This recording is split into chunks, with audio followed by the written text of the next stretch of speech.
안녕하세요. 저는 65살 김만식입니다. 한때는 남부럽지 않은 삶을 살았지만 어느 순간 제 인생은 예기치 못한 방향으로 흘러갔습니다. 모든 것을 잃고 홀로 남게 된 후 설날조차 제게는 아무 의미 없는 날이 되어버렸죠. 하지만 인생은 정말 어디로 흘러갈지 모르는 법인가 봅니다. 몇 년 전 설날, 제 인생을 뒤흔든 작은 사건이 일어났습니다. 그날 이후 저는 전혀 예상치 못한 길을 걷게 되었고, 지금은 매일 새로운 하루를 살아가고 있습니다. 제가 어떤 이야기를 하려는지 궁금하시죠? 이건 제가 다시 일어설 수 있었던 기적 같은 이야기입니다. 영상 시작 전 구독과 좋아요 부탁드립니다.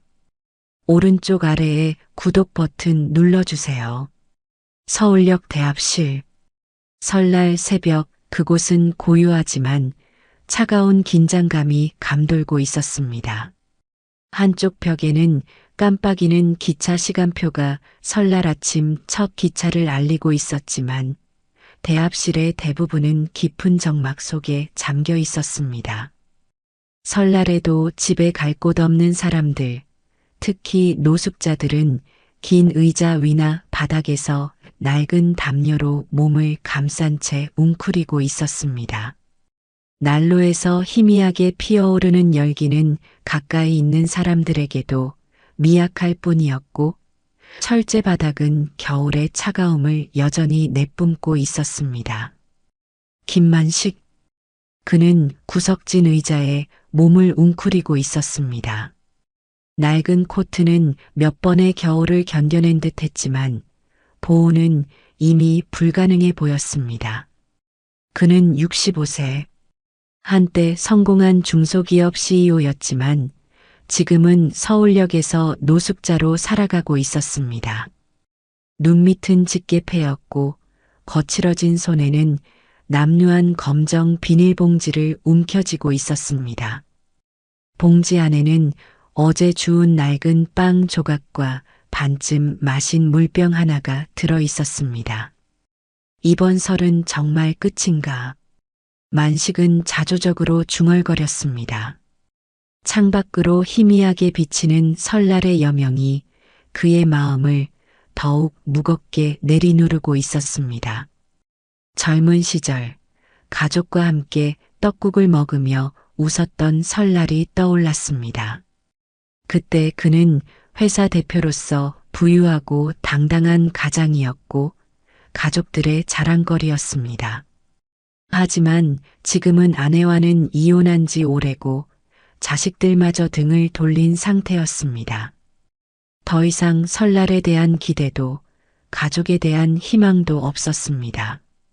그의 설날은 버려진 인생의 한 단면에 불과했습니다. 그 순간 만식의 시선이 의자 밑에 떨어진 갈색 지갑으로 향했습니다. 처음에는 별 생각 없이 지나치려 했지만 이상하게도 발걸음이 멈췄습니다. 혹시라도 중요한 물건일지 모른다는 생각에 그는 몸을 굽혀 지갑을 주었습니다. 낡았지만 고급스러워 보이는 가죽 지갑은 차가운 공기를 머금고 있었습니다. 지갑을 열자 안쪽에는 USB 카드와 명함, 그리고 두툼한 현금이 들어 있었습니다. 순간 마음속에서 갈등이 일었습니다. 이걸 돌려주지 않고 내가 쓴다면 오늘 밤은 적어도 따뜻하게 보낼 수 있겠지. 그러나 그는 곧 손을 멈췄습니다. 명함을 쥐고 서울역 내부 방송을 찾았습니다. 혹시 방송으로 이걸 알릴 수 있을까요? 그는 목소리를 낮게 깔며 묻자 직원은 귀찮은 표정을 지었지만 방송을 해주기로 했습니다. 박도훈 씨, 갈색 지갑을 분실하셨다면 안내 데스크로 와주십시오. 몇 분이 지나자 한 남자가 급하게 대합실로 들어섰습니다. 그는 주변을 두리번거리며 초조한 눈빛으로 사람들을 살폈습니다. 깔끔하게 다려진 코트, 반짝이는 구두, 정돈된 헤어스타일. 외모에서 풍겨나오는 기품과는 달리 그의 이마에는 식은땀이 맺혀 있었습니다. 그의 이름은 박도훈, 45세. 글로벌 IT 업계에서 손꼽히는 성공한 대표였지만 지금은 설날 아침 기차를 타야 하는 예기치 못한 상황에 놓여 있었습니다. 그는 원래라면 설날에도 비서와 함께 이동했을 겁니다. 그러나 오늘은 특별했습니다. 무려 100억 달러 규모의 투자 계약이 걸린 중요한 미팅이 있었고 서울 시내는 설날 귀성 차량으로 극심한 정체가 이어지고 있었습니다. 자동차로는 절대 시간 안에 도착할 수 없었고 그는 비서를 놔두고 기차로 혼자 이동하기로 했습니다. 평소 비서가 꼼꼼히 챙기던 업무와 자료를 그가 직접 처리해야 했던 탓에 지갑에 넣은 카드형 USB를 스스로 지켜야 했습니다. 그 USB 안에는 오늘 미팅의 핵심 데이터와 보안 파일들이 담겨 있었습니다. 이걸 잃어버린다면 모든 게 끝이야라는 불안감이 그의 가슴을 짓눌렀습니다. 그런데 문제는 바로 그 지갑을 잃어버린 것이었습니다. 어디 갔지? 그는 차에서 내린 후부터 지갑을 손에 쥐고 있던 기억은 선명했지만 그 이유는 공백 같았습니다. 대합실을 헤매던 그는 방송으로 자신의 이름이 호출되는 것을 듣고 안도의 한숨을 내쉬며 빠르게 안내 데스크로 걸음을 옮겼습니다. 지갑을 찾으셨다고요? 박도훈은 숨을 고르며 물었습니다. 눈앞에 서 있는 노인의 모습이 눈에 들어왔습니다. 추운 새벽에도 허름한 옷을 입고 손에는 낡은 비닐봉지를 들고 있었습니다. 대조적으로 그의 손에 쥐어진 지갑은 박도훈이 평소 사용하는 고급 브랜드의 것이었습니다. 노인은 말없이 지갑을 건넸습니다. 박도훈은 지갑을 열어 확인했습니다. 안에는 그가 잃어버렸던 카드형 USB와 계약 관련 서류들이 고스란히 들어 있었습니다. 안도의 한숨과 함께 가슴에서 뜨거운 감정이 솟구쳤습니다. 이걸 잃어버렸다면 저뿐만 아니라 회사 전체가 큰일 날 뻔했습니다. 정말 감사합니다. 그의 목소리에는 진심이 묻어났습니다.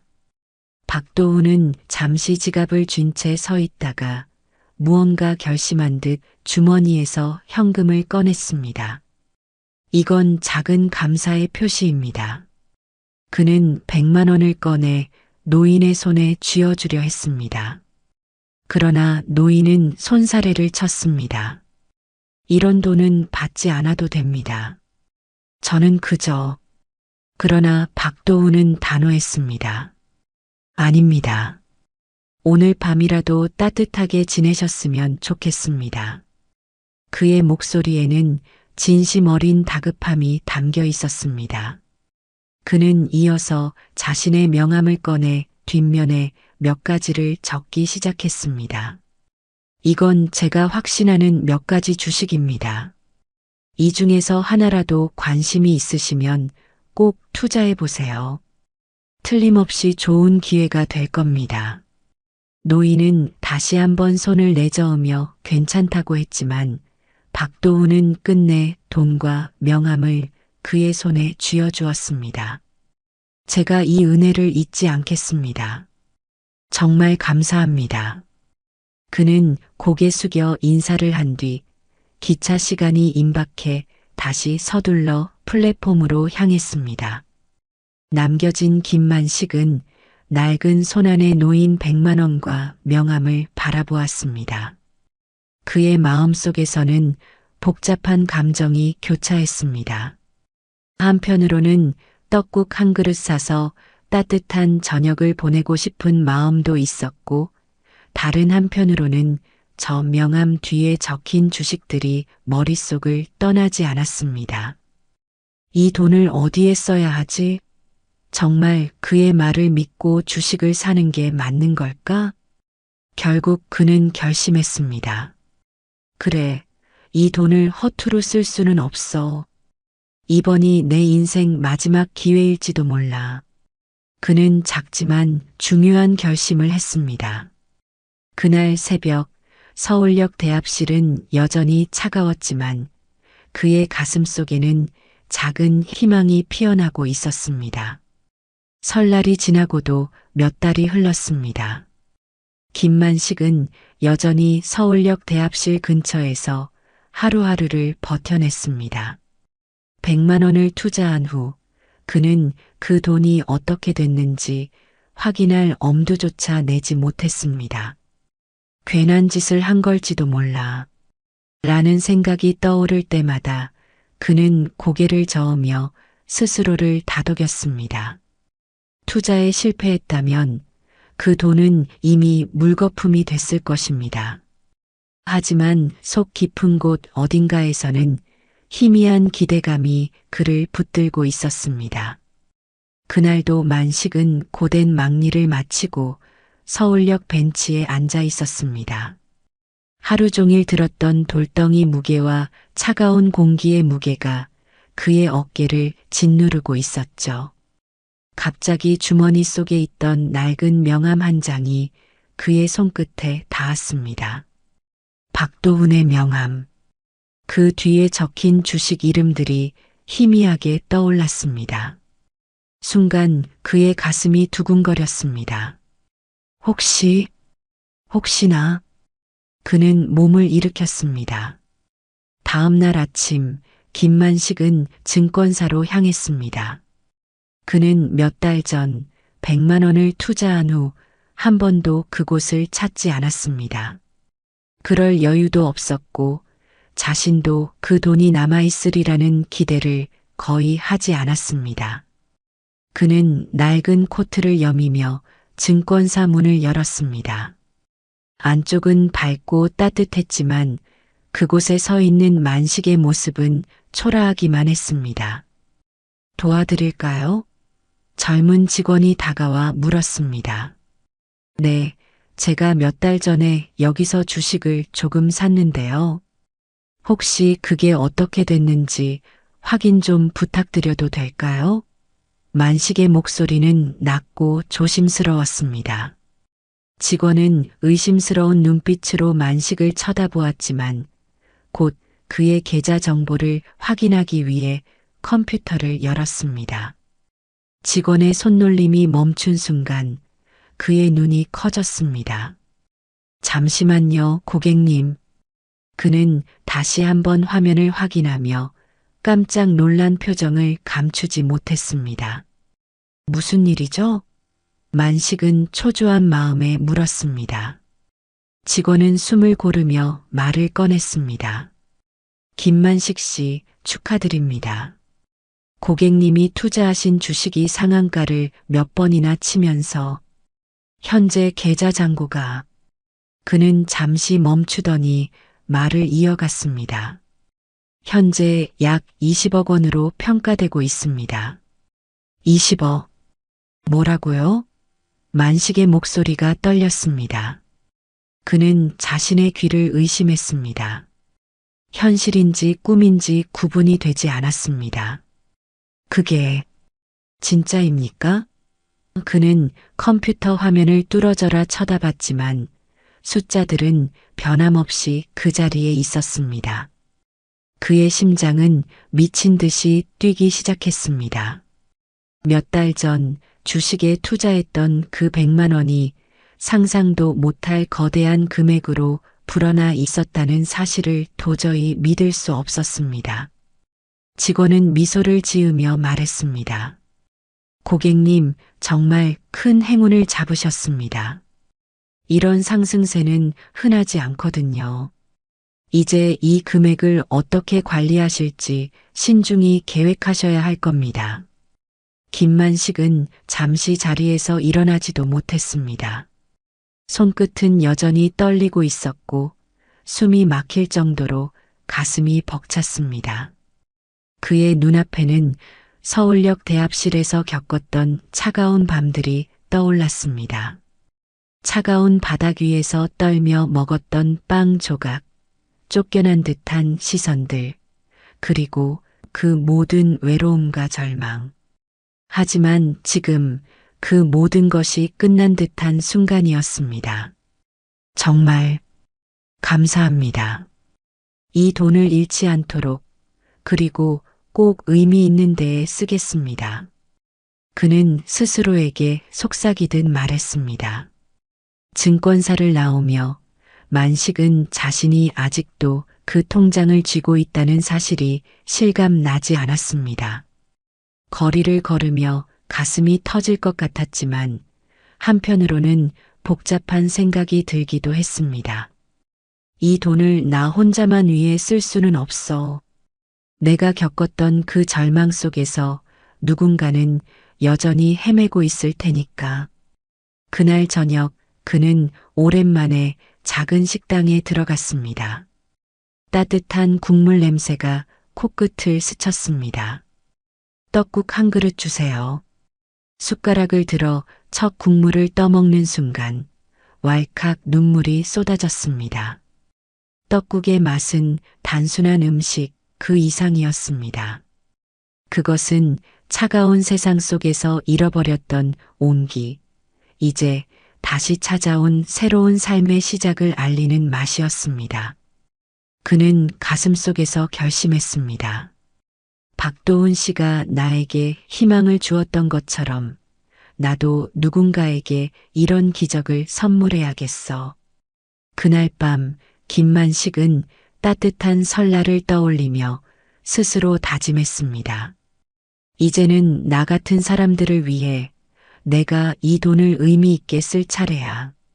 김만식은 서울역 대합실을 떠나며 자신이 전혀 새로운 삶의 문턱에 서 있다는 사실을 깨달았습니다.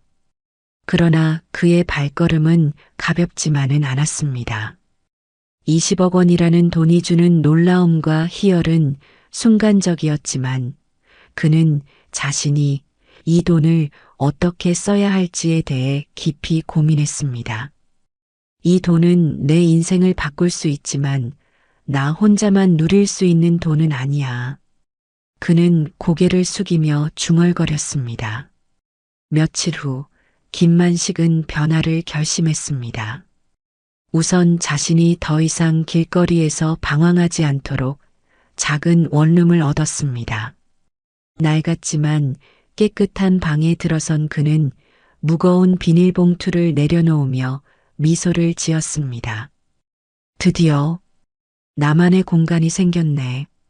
그의 목소리는 떨렸지만 그 떨림 속에는 희미한 안도감이 섞여 있었습니다. 이튿날 김만식은 은행을 찾아가 상담을 받았습니다. 이 돈을 안전하게 관리하고 싶습니다. 그는 은행 직원에게 정중히 말했습니다.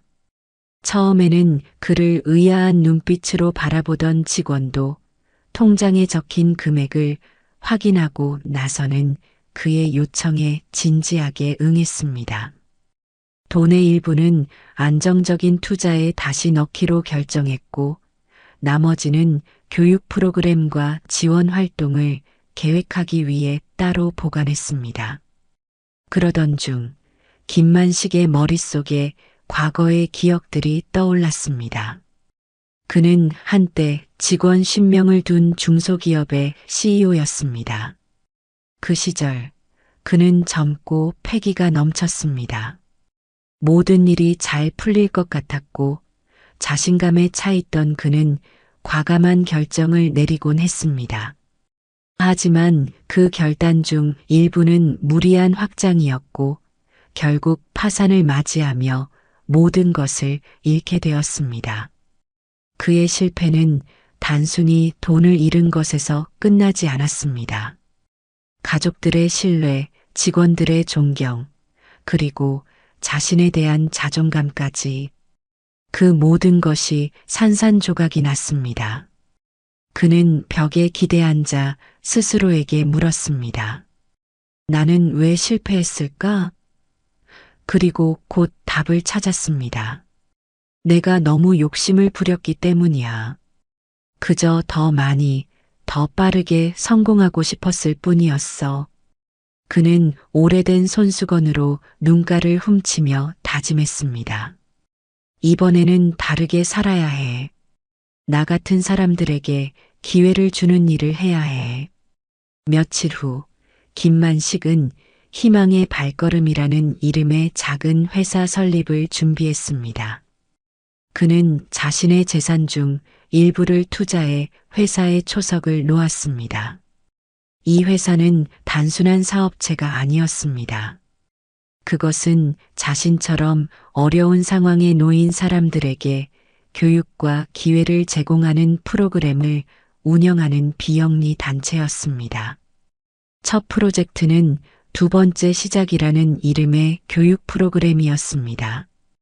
이 프로그램은 노숙자, 저소득층, 그리고 중장년 실직자를 대상으로 기본적인 재무 교육과 취업 지원을 제공하는 것이었습니다. 그는 처음 프로그램의 기획서를 작성하며 마음이 벅차올랐습니다. 내가 이 일을 통해 과거의 나처럼 절망 속에 있는 사람들에게 희망을 줄 수 있다면 그게 내 인생의 보람이 될 거야. 프로그램이 시작되자 그는 직접 강연자로 나섰습니다. 청중 앞에 선 그는 떨리는 손을 감추며 이야기를 시작했습니다. 안녕하세요. 제 이름은 김만식입니다. 제가 왜 여기 서게 됐는지 제 이야기를 들려드리겠습니다. 그는 자신의 성공과 실패, 그리고 서울역에서의 이야기를 솔직하게 털어놓았습니다. 그의 말은 단순한 강연이 아니라 자신의 삶을 걸고 전하는 메시지였습니다. 청중 중 한 노인이 손을 들며 물었습니다. 그렇게까지 망가진 상황에서 어떻게 다시 일어설 수 있었나요? 만식은 미소를 지으며 대답했습니다. 누군가 나에게 기회를 주었기 때문입니다. 그리고 그 기회를 내가 믿고 선택했기 때문이죠. 오늘 여러분에게 제가 받은 기회를 나눠드리고 싶습니다. 여러분도 충분히 다시 시작할 수 있습니다. 그의 진심은 사람들에게 전달되었습니다. 처음에는 작은 규모로 시작된 프로그램이었지만 점점 입소문을 타고 참여자들이 늘어났습니다. 김만식의 이야기는 지역 방송에도 소개되었고 그의 프로그램을 통해 재취업하거나 새로운 사업을 시작한 사람들의 성공 사례도 이어졌습니다. 그의 사무실에는 점점 더 많은 사람들이 도움을 요청하며 찾아왔고 그는 그들에게 따뜻한 미소로 응답했습니다. 여기까지 왔구나. 김만식은 어느 날 사무실 창밖을 바라보며 스스로에게 속삭였습니다. 그 창밖에서는 서울역의 대합실이 보였습니다. 그가 절망 속에서 몸을 웅크리던 그곳이었습니다. 하지만 이제 그는 더 이상 그곳으로 돌아가지 않을 것이었습니다. 그는 자신이 받은 기적을 나누며 살아가기로 결심한 사람이었으니까요. 겨울이 지나고 봄이 찾아왔습니다. 김만식의 회사, 희망의 발걸음은 점차 자리를 잡아가고 있었습니다. 사람들은 그를 기적을 만든 사람이라 불렀고 그의 프로그램을 통해 다시 일어선 사람들은 그를 존경의 눈빛으로 바라보았습니다. 그러나 김만식의 마음 한구석에는 아직 풀리지 않은 매듭이 남아 있었습니다. 바로 가족. 그는 몇 번이고 자식들의 얼굴을 떠올리려 했지만 기억은 희미했고 마음 한구석이 아려왔습니다. 지금쯤 잘 지내고 있을까? 아니, 나를 원망하며 살고 있을지도 몰라. 그는 깊은 한숨을 내쉬곤 했습니다. 하지만 가족에 대한 생각은 떨쳐지지 않았습니다. 그들에게 먼저 다가가야 할까? 아니면 이대로 잊혀지는 게 나을까? 그렇게 또 한 해가 흘러 설날이 다가왔습니다. 설날 아침 그의 사무실은 여느 때와 다름없이 분주했습니다.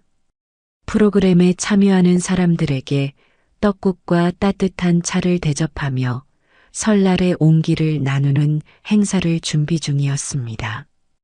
김만식은 행사의 한쪽에서 사람들에게 떡국을 나눠주며 웃음을 지었지만 그 미소는 어디까지나 남을 위한 것이었습니다. 그는 여전히 자신의 설날이 텅 비어 있음을 느꼈습니다. 그때 사무실 문이 열렸습니다.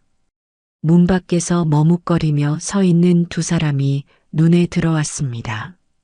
한 중년 남성과 젊은 여성이었습니다.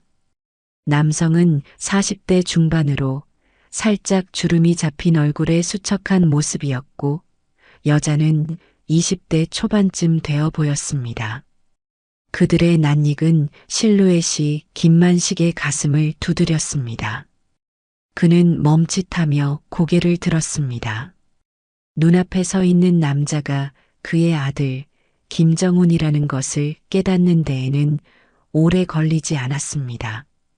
아버지, 정훈의 목소리는 떨리고 있었습니다. 그 단어가 사무실에 울려 퍼지는 순간 만식의 심장은 쿵 하고 내려앉았습니다. 그는 아무 말도 하지 못한 채 그 자리에 서 있었습니다. 아버지, 저희가 너무 늦었나요? 정훈은 천천히 다가왔습니다. 그의 손에는 조그마한 비닐봉지가 들려 있었고 그 안에는 겨우 준비한 설날 선물이 담겨 있는 듯 했습니다. 김만식은 그의 얼굴을 뚫어져라 쳐다보았습니다. 이 모습은 분명 그의 아들이 맞았지만 예전과는 너무나 달랐습니다. 정우는 아버지가 사업 실패 후 가정을 떠나고 홀로 남은 가족을 책임지려 했던 과거의 상처를 간직한 채로 자랐습니다. 여긴 어떻게 해? 김만식은 간신히 말을 꺼냈습니다. 그러나 말을 이어가기도 전에 젊은 여자가 앞으로 나섰습니다. 할아버지, 저는 손녀녀 딸이에요. 그녀의 눈에는 눈물이 그렁그렁 맺혀 있었습니다. 김만식은 한동안 말없이 두 사람을 바라보았습니다. 그리고 그 순간 지난 수십 년간 그가 감춰두었던 감정들이 폭발하듯 터져나왔습니다. 그의 눈에서 눈물이 흘렀습니다. 정훈아, 내가 정말 여기에 있는 거냐? 그의 목소리는 떨렸고 그 손은 아들의 어깨로 향했습니다. 그들의 눈이 마주친 순간 정훈의 눈에서도 눈물이 흘러내렸습니다.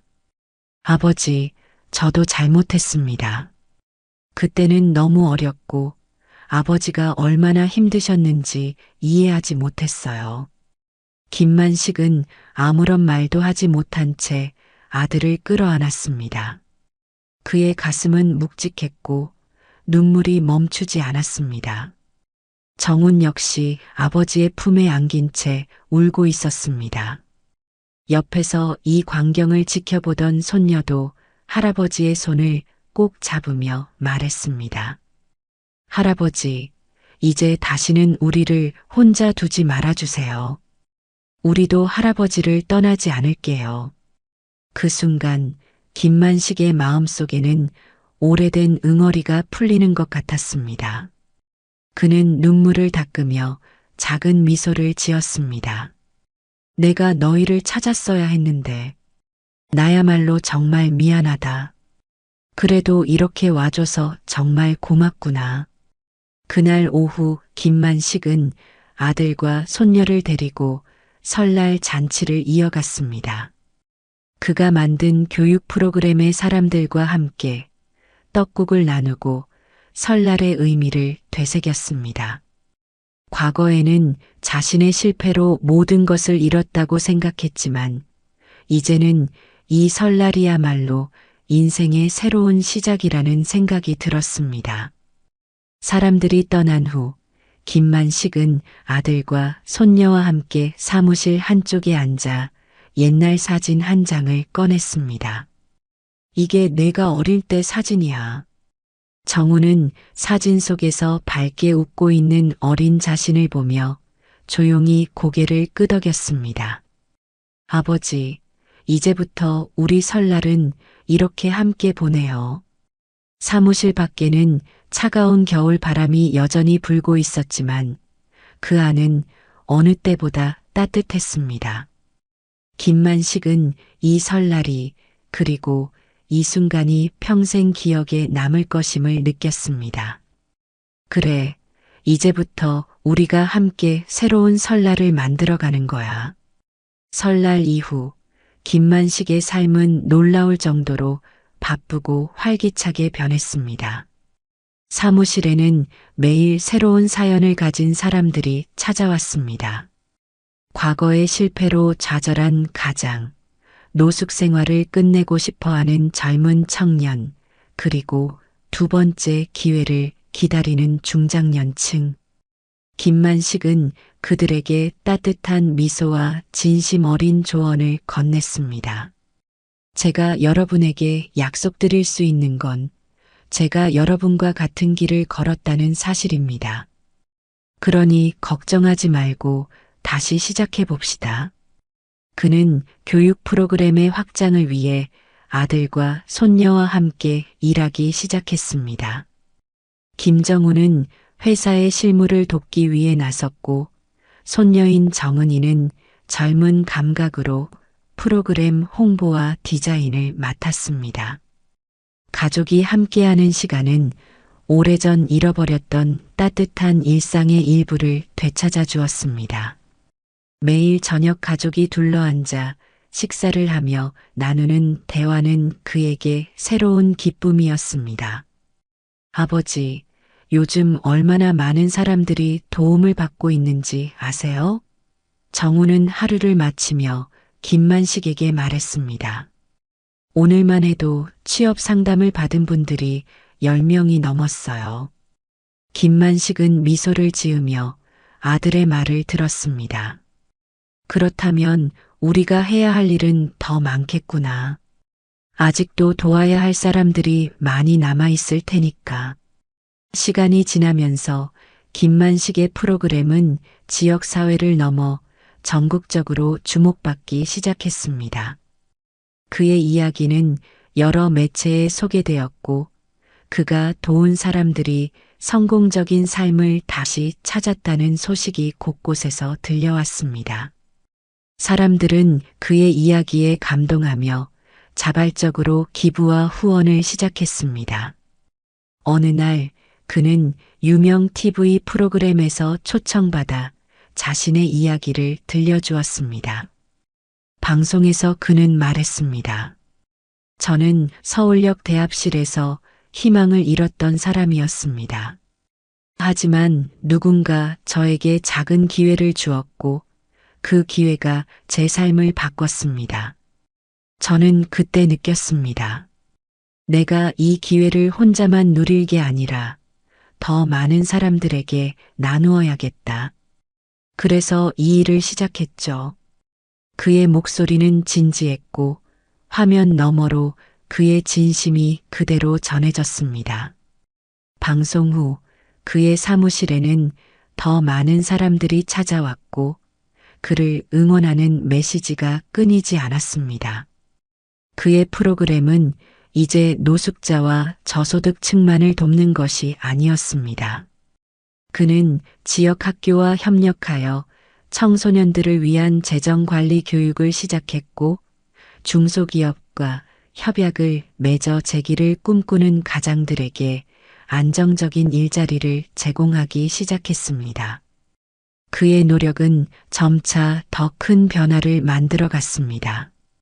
어느 날 김만식은 가족과 함께 프로그램 사무실 벽에 새로 걸린 액자를 보며 잠시 멈춰섰습니다. 그 액자 속에는 설날에 가족과 찍은 사진이 담겨 있었습니다. 아들 정훈, 손녀 정은, 그리고 자신이 함께 웃고 있는 사진은 그가 얼마나 먼 길을 걸어왔는지를 보여주는 상징과도 같았습니다. 사진 옆에는 그가 직접 쓴 글귀가 적혀 있었습니다.